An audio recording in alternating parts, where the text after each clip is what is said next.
사랑하는 성도 여러분, 좋은 아침입니다. 지난밤도 편히 안식하셨습니까? 오늘도 하나님께서 우리 모두에게 귀한 하루의 생명을 주시고 하나님 말씀으로 새로운 한 날을 열게 하셨습니다. 오늘 이 아침에 주시는 생명의 말씀을 통하여 귀한 은혜 받으시고 우리 다 같이 기도하고 하나님께 예배 드리도록 하겠습니다. 하나님, 겸손히 하나님 앞에 무릎을 꿇고 우리의 마음의 문을 엽니다. 하나님 말씀을 들을 수 있도록 저희들의 귀를 열어주시고 주시는 말씀을 통하여 우리가 손과 발을 움직여 하나님 말씀대로 살아갈 수 있도록 성령님께서 도와주시옵소서. 예수님의 귀하신 이름으로 감사하며 기도드립니다. 아멘. 오늘 주신 하나님의 말씀은 요한복음 17장 11절에서 23절까지입니다. 나는 세상에 더 있지 아니하오나 그들은 세상에 있사옵고 나는 아버지께로 가옵나니 거룩하신 아버지여, 내게 주신 아버지의 이름으로 그들을 보전하사 우리와 같이 그들도 하나가 되게 하옵소서. 내가 그들과 함께 있을 때에 내게 주신 아버지의 이름으로 그들을 보전하고 지키었나이다.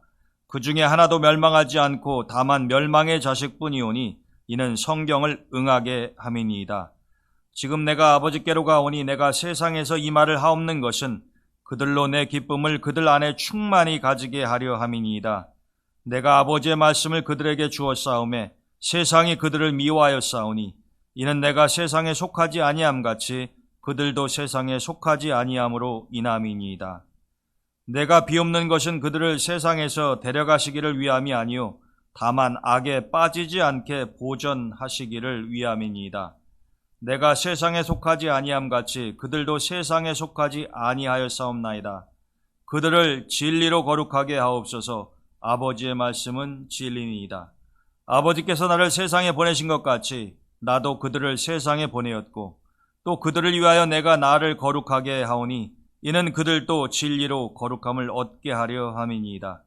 내가 비옵는 것은 이 사람들만 위함이 아니요 또 그들의 말로 말미암아 나를 믿는 사람들도 위함이니 아버지여, 아버지께서 내 안에 내가 아버지 안에 있는 것 같이 그들도 다 하나가 되어 우리 안에 있게 하사 세상으로 아버지께서 나를 보내신 것을 믿게 하옵소서.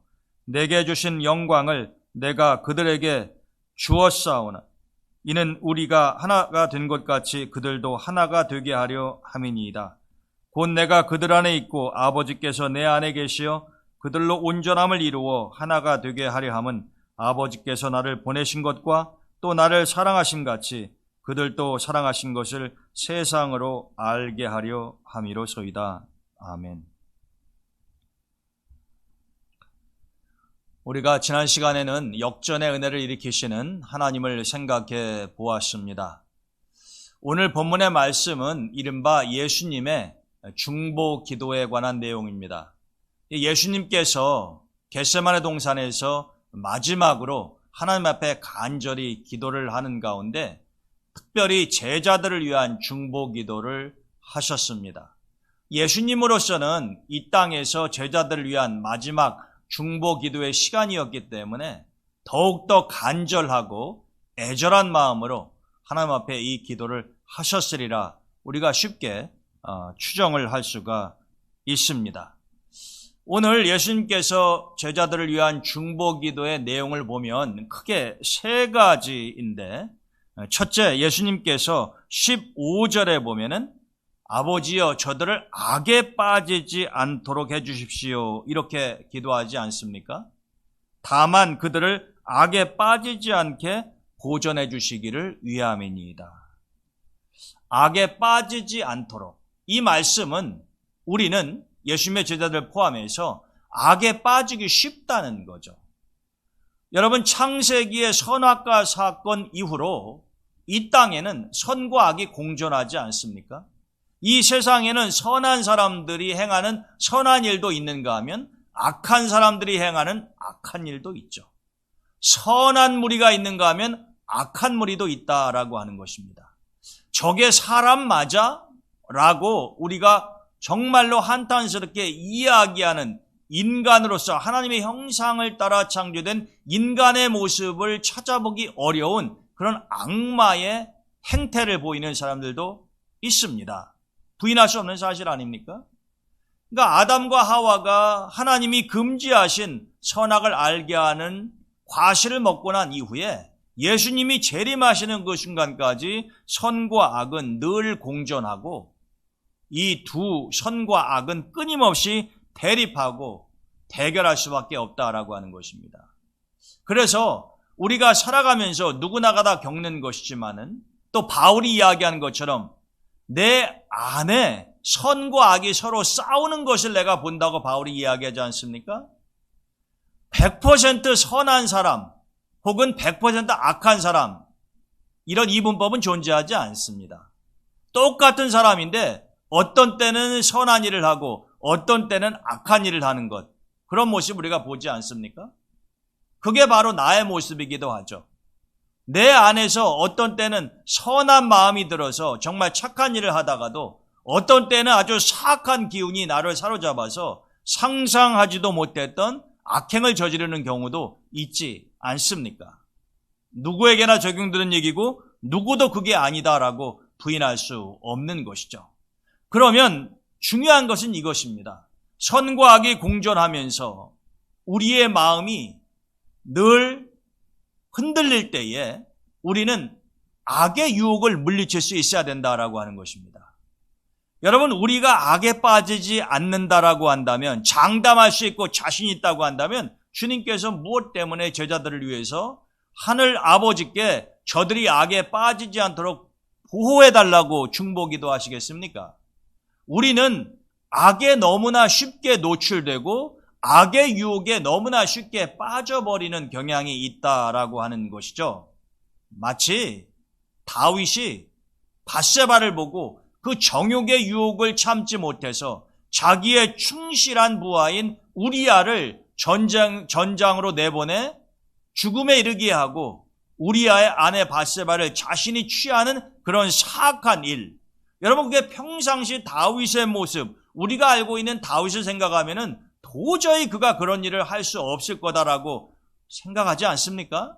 그러나 역시 다윗도 이 악의 DNA, 원조를 가지고 태어난 인물이기 때문에 순간적으로 하나님을 잊어버리고 판단을 잘못했을 때는 악의 구렁텅이에 그처럼 빠지고 만다라고 하는 것입니다. 이게 다윗의 예만 국한된 것이 아니라 우리 자신도, 나도 그런 일들을 얼마든지 겪을 수 있다라고 하는 거죠. 그래서 주님께서는 연약한 제자들이 이 세상을 살아가면서 악에 빠지지 않도록 하나님이 지켜달라고 하는 것입니다.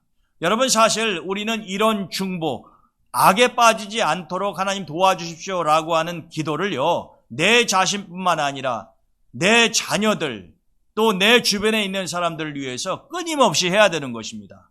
왜 그렇습니까? 성도들을 유인해서 어찌하든지 악의 구렁텅이에 몰아넣고 하나님으로부터 멀어지게 하려고 하는 것이 사단의 술책 아닙니까? 하나님은 악을 창조하시고 악을 기뻐하시는 분이 결단코 아니시잖아요. 근데 사단은 우리가 그렇게 되기를 원한다라고 하는 것입니다.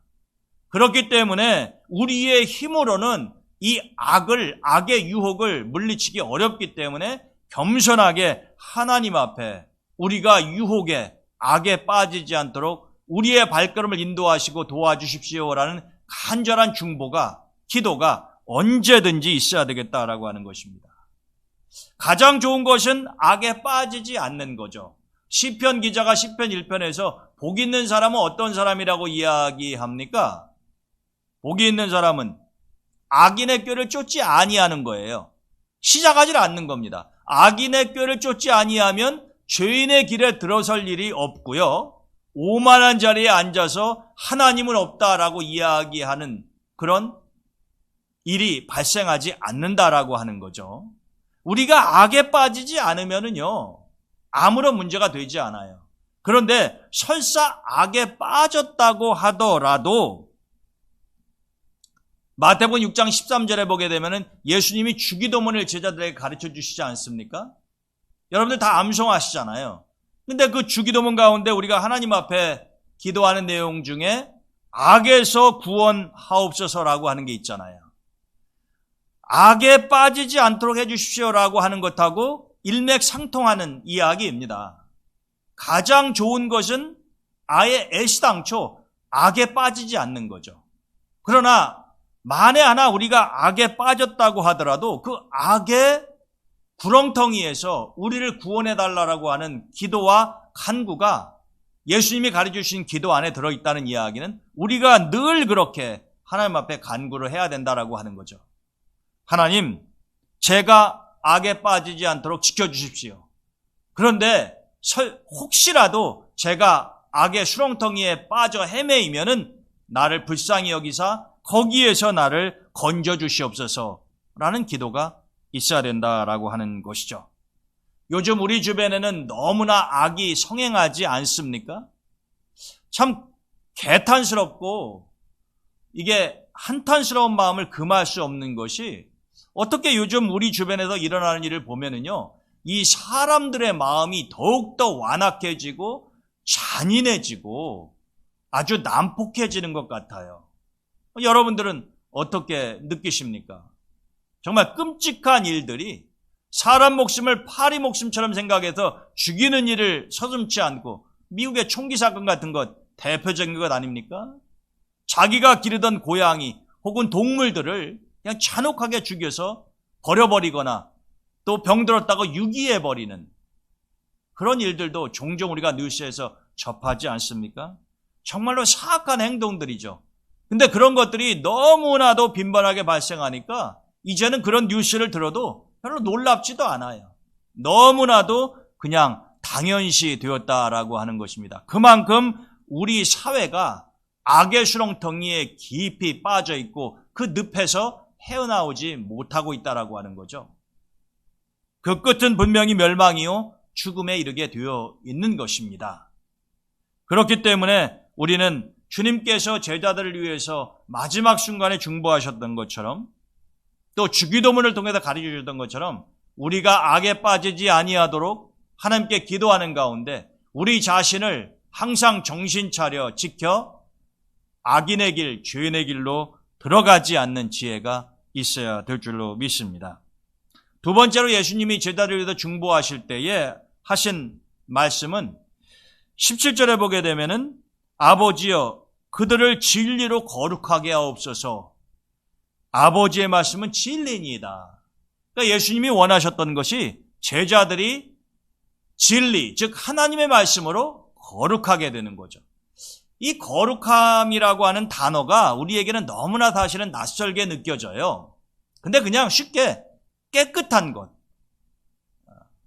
때가 묻지 않고 더럽지 않은 그런 것이라고 여러분들 생각하셔도 별 문제는 없겠습니다. 그러면 우리 자신을 깨끗하게 해줄 수 있는 게 뭐냐? 예수님의 이 기도의 내용을 보게 되면 하나님 말씀이라는 거예요. 우리가 하나님 말씀을 듣고 하나님 말씀을 붙들고 하나님 말씀대로 살 때에 내 자신도 모르게 거룩함에 이르게 된다라고 하는 것입니다. 이 세상의 유명한 철학자들이나 성인 군자의 책을 가지고서는 우리가 거룩함에 이를 수 없어요.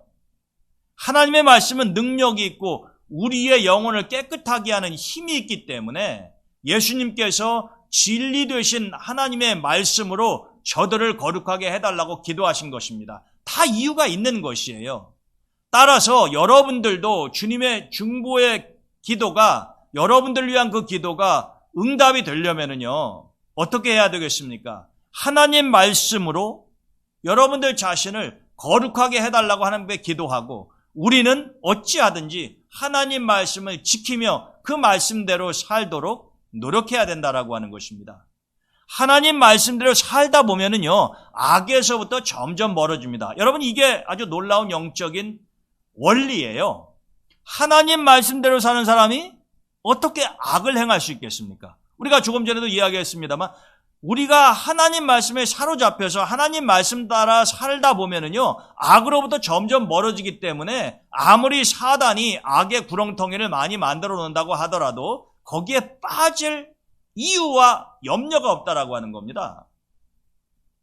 우리가 하나님 말씀대로 철저하게 살려고 애를 쓰다 보면은요 우리가 나 자신도 모르는 사이에 예수님의 모습을 닮아 거룩하게 변화되어 가는 거죠. 바울도 그렇게 얘기하지 않았습니까? 내가 주님을 본받는 것처럼 너희는 나를 본받는 자들아 그랬잖아요. 그러니까 여러분, 우리가 하나님 말씀을 따라서 살다 보면은요, 나 자신도 모르게 그렇게 거룩한 모습으로 서서히 바뀌어져 가는 것을 알 수 있다라고 하는 것입니다. 어찌 생각하면 굉장히 쉬운 방법이라고 생각하시지 않겠습니까? 어디에 가서 입산수도해라, 40일 금식기도 해라, 그런 것 아니잖아요. 하나님 말씀으로 우리를 거룩하게 할 수 있다고 한다면 우리는 철저하게 하나님 말씀을 붙들고 그 말씀대로 살아갈 수 있는 노력이 필요하다라고 하는 것이죠. 여러분, 우리가 살고 있는 이 세상이 악으로 가득하다고 하는 이야기는 그만큼 거룩함과 성결함, 진리로부터 멀리 떨어져 있다라고 하는 거죠. 정말로 끔찍할 정도로 그런 무서운 악이 성행하는 환경에서 우리가 살고 있고 우리의 자녀들이 성장하고 있기 때문에 우리는 더욱더 정신을 차려서 그런 악의 유혹에 빠지고 악의 늪에 빠지지 않기 위해서는 늘 하나님 말씀으로 무장하고 그 말씀을 따라 살아가야 된다라고 하는 것입니다. 우리 감리교를 시작하신 존 웨슬레 목사님이 초기 감리교인들에게 가르치셨고 그것이 수백 년 감리교의 전통이 된 가르침이 있죠. 그게 무엇입니까? 바로 이 성결, 거룩함의 교리 아닙니까? 다른 개신교의 그 어떠한 교단보다도 우리 감리교에서는 웨슬레 목사님 이후에 이 성결, 거룩함, 깨끗함의 교리를 강조해 왔습니다. 근데 정말로 오늘날 감리교회와 감리교인들이 그러한 거룩함의 모습을 가지고 있는지는 의문이고 그것은 별개의 문제예요. 성결의 교리가 감리교 특징이라고 해서 감리교인들이 정말로 성결하고 거룩한 모습을 가지고 있느냐라고 하는 것은 그것이 일치하면 가장 좋은 것이겠습니다만 별개의 문제다라고 하는 것이죠. 그런데 웨슬레 목사님이 그렇게 성결의 교리, 거룩함의 교리를 강조한 것은 자신의 아이디어나 생각이 아니라 바로 오늘 본문에서 예수님의 제자들을 위한 그 중보의 기도의 내용에서 배운 것이다라고 하는 것입니다. 정말로 중요한 것이죠.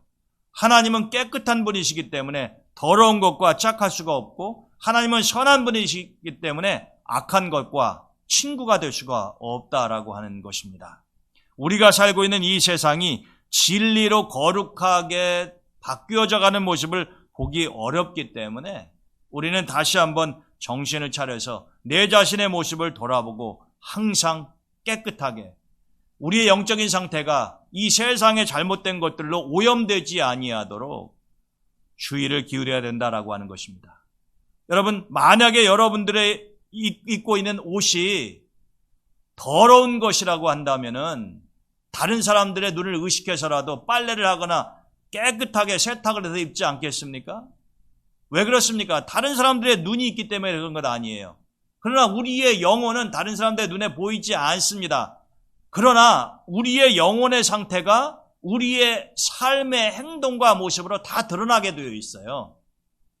육안으로는 안 보이는지 모르겠지만은 실질적으로는 그 삶의 모습 속에서 그런 것들을 주변 사람들이 느끼고 다 알게 되어 있다라고 하는 것입니다. 그래서 영혼이 맑은 사람들이 있잖아요. 우리가 저 사람은 참 영혼이 맑아. 저 사람 옆에 가면 참 기분이 좋아. 저 사람은 참 깨끗한 사람이야. 우리가 그런 말 하지 않습니까? 우리가 그 사람의 영혼을 우리의 육안으로 들여다보는 건 아니잖아요. 그러나 그 사람의 말, 행동, 일거수일투족이 다 깨끗한 영혼을 소유한 사람들에게서 풍기는 냄새와 풍미가 있다라고 하는 것이죠. 우리 성도들은 바로 그리스도의 향기를 풍길 수 있는 이 성결함과 거룩함의 모습이 있어야 되겠다라고 하는 것입니다. 마지막으로 주님께서 제자들을 위한 중보의 기도는 여러 번 반복해서 하시는 말씀인데 하나 되게 해달라고 하는 것입니다. 이 11절에 보면은 주님이 이렇게 말씀하십니다. 아버지와 제가 하나가 된 것 같이 그들도 하나가 되게 하옵소서. 21절에서 23절까지 보면은 예수님이 계속 되풀이해서 제자들이 하나가 되게 해달라고 이야기합니다. 21절에 보면은 아버지와 내가 하나가 된 것 같이 그들도 다 하나가 되어 또 22절에 보게 되면은 그들도 하나가 되게 하려 함이니이다. 23절에 보게 되면은 내가 그들 안에 있고 아버지께서 내 안에 계시어 그들로 온전함을 이루어 하나가 되게 하려 함은 이렇게 되어 있잖아요. 여러분, 이게 얼마나 중요하면 예수님이 벌써 이 4번이나 반복해서 이 짧은 기도 가운데 하나됨을 언급하시겠습니까? 예수님은 제자들이 하나가 되지 않고 하나가 되려고 하는 마음이 없다고 하는 것을 잘 알고 계셨습니다. 여러분, 예수님께서 자신의 십자가의 고난과 죽음에 대해서 이야기하시는 데에도 제자들은 무엇에 관심이 있었습니까? 훗날 주님의 나라가 임하면 누가 주님의 좌우편에 앉을 것인가를 놓고 서로 싸우고 어머니를 통해서 로비도 하고 그러지 않았습니까? 예수님이 그런 한심스러운 모습을 보고 계셨다라고 하는 거죠. 주님이 계시니까, 그들과 함께 지금 계시니까 그 정도지, 주님이 안 계시면 오죽하겠습니까? 주님이 떠나시고 난 후에 그들이 어떤 모습을 보일지 주님께서 적잖이 걱정이 되실 수 있는 상황 아닙니까? 그러니까 주님께서 제자들을 위한 중보기도를 하실 때 악에 빠지지 않도록 해주십시오. 저들이 진리로 거룩하게 될 수 있도록 해주십시오 라고 하는 그런 내용도 있었지만, 가장 간절하고 강조해서 하신 기도는 저들로 하여금 하나가 되게 해주십시오. 저들이 하나가 되어야 세상 사람들이 아버지께 영광을 돌리며 저들이 나 예수를 믿는 사람이라고 하는 것을 인정하게 될 것입니다. 여러분, 주님께서 하신 이 말씀은 오늘 우리가 신앙생활 하면서 이 시대의 교회의 모습을 보면서 쉽게 확인할 수 있는 것 아닙니까? 교회가 서로 싸우고 분열하고 나뉘고 다투고 그런 모습들을 세상 사람들이 보았을 때에 손가락질하지 않습니까? 그래서 지금도 자유롭지 않습니다마는 기독교를 개독교라고 부르면서 교회를 멸시하고 우습게 보는 그런 모습들을 우리가 많이 경험하지 않았습니까? 왜 그러한 일이 일어나는 것일까요? 교회의 성도의 참모습을 잊어버리고 세상 사람들이 기대하는 것에 못 미치기 때문에 그런 것 아닙니까? 물론 우리가 신앙생활하는 것이 세상 사람들의 눈에 들기 위해서, 그 사람들 비유에 맞추기 위해서, 그 사람들의 기대 수준에 부응하기 위해서 하는 것은 물론 아닙니다. 그러나 향기로운 냄새를 숨길 수 없는 것처럼 성도들이 있는 곳에서는 그리스도의 향기가 나야 되고, 교회가 있는 곳에서는 교회가 없는 지역보다 무엇인가 그리스도의 향기로운 냄새가 나고 주변 사람들에게 덕을 끼칠 수 있는 것을 세상 사람들은 기대하고 있다라고 하는 것입니다. 그런데 그런 것에는 아랑곳하지 않고 서로 누가 높은 자리를 차지할 것이냐, 누구 교회가 더 크냐, 이런 것들을 놓고 박터지게 싸우면서 분열한다고 한다면 어떻게 세상 사람들이 우리의 모습을 보고 주님께 영광을 돌리며 교회 다니고 싶은 생각이 들 수 있겠느냐라고 하는 것입니다. 우리 사회의 모습을 보십시오. 사분 오열되어 있지 않습니까? 이제 내년에 대선을 앞두고 정치권 인사들을 보시란 말입니다. 정치권 인사들, 정치인들뿐만 아니라 그들을 중심으로 해서 양쪽으로 갈라져 있는 이 시대의 사람들의 모습을 보시라 하는 겁니다. 그런 분열이 어떻게 나라를 하나로 만들 수가 있느냐라고 하는 것입니다. 하나됨이 그렇게 중요한 것이죠. 아무리 어려운 상황이라고 하더라도 모든 국민들이 하나가 되고, 교회가 어려울 때 성도들이 하나가 되면은 그 어려움과 환난을 이겨낼 수 있지만, 아무리 많은 것을 가지고 있다고 하더라도 자신의 사리사욕만을 생각하고 사분오열할 때에는 그 공동체는 반드시 망하고 잘못되게 되어 있다라고 하는 것입니다. 제자들이 하나가 되지 아니하는데 어떻게 예수의 공동체가 이 땅에 하나님의 나라를 이루어갈 수 있다라고 하는 말입니까? 그건 세상 사람들이 웃을 일 아니겠어요? 오늘 주님께서 죽음을 앞에 두시고 제자들을 위해서 겟세마네 동산에서 간절하게 기도하셨던 내용, 하나님 저들을 악에 빠지지 않도록 도와주십시오. 아버지 저들을 하나님의 말씀으로 그 진리로 거룩하게 해 주십시오. 무엇보다 아버지와 제가 하나가 되고 제가 아버지의 말씀을 철저하게 실천하며 그것이 골고다의 죽음의 길로 연결되는 것이라고 하더라도 아버지의 뜻에 따라 살았던 것처럼 내가 떠나고 난 이후에 저들이 자신들의 욕심에 따라 행동하지 아니하고 친구들끼리 싸우고 분열되어서 예수의 공동체가 파괴가 되고 하나님께 영광을 돌리는 일이 가로막히며 그들이 이 세상에 빛과 소금이 되지 못하는 일이 발생하지 아니하도록 하나님, 저들이 하나가 되게 해주십시오. 저는 예수님의 중보기도는 오늘 우리 동대문 교회의 성도들을 위한 기도이기도 하다고 믿습니다. 이 땅에는 모든 성도들이 주님께서 마지막 죽음을 앞에 둔 순간에 정말로 처절하고 가장 간절하게 무엇을 위해 기도하셨는가 하는 것을 오늘 본문의 말씀을 통해서 올바로 깨닫고 가슴에 새길 수 있다고 한다면 교회는 소망이 있습니다. 다시 이 세상의 빛과 소금의 역할을 감당할 수 있고요. 여러분들과 저의 삶도 진리를 따라 하나님이 주시는 평안함과 충만함을 누릴 수 있다고 확신합니다. 저는 우리 동대문교회 성도 여러분들이 이 주님의 중보기도가 응답되는 역사가 여러분들의 삶 속에 있기를 축원드립니다. 여러분들이 악에 빠지지 않고 우리가 다 하나님의 말씀 진리로 거룩하게 변화되어져 가며 이 세상이 어떻게 되든지 간에 우리가 세상의 모습대로 살지 아니하고 어려움과 역경 가운데에서도 서로 이해하고 하나로 뭉칠 수 있는 역사가 우리 동대문 교회에 있기를 간절히 소원합니다. 또 여러분들의 삶이 그렇게 살아지시기를 주님의 이름으로 축원드립니다. 오늘 또 주님께서 주신 말씀을 여러분들 가슴에 새기고 이 말씀을 여러분들의 삶 속에 실천하시며 즐겁고 행복한 하루 되시기를 바랍니다. 오늘 이 아침에 기도하실 때에도 예수님의 중보의 기도를 예수님 자신을 위해서 기도하시지 않지 않았습니까? 교회를 위해서, 성도들을 위해서, 여러분들의 자녀들을 위해서, 특별히 환우들을 위해서 기도해 주시기를 바랍니다. 자, 기도하고 오늘 새벽 예배 마치도록 하겠습니다. 하나님 감사합니다. 주님께서는 십자가의 죽음을 목전에 두시고도 제자들을 위해서 땀방울이 핏방울이 되도록 간절히 기도하셨습니다. 그만큼 주님께서 하신 기도의 내용이 중요하다는 말씀 아닙니까? 하나님, 어리석고 우둔한 저희들을 악에 빠지지 아니하도록 지키시고 보호해 주시기를 원합니다. 특별히 우리의 자녀들이 요셉처럼 하나님의 은혜 가운데 형통한 삶을 살게 하시고 죄악에 빠지지 아니하도록 지켜주시기를 간절히 원합니다.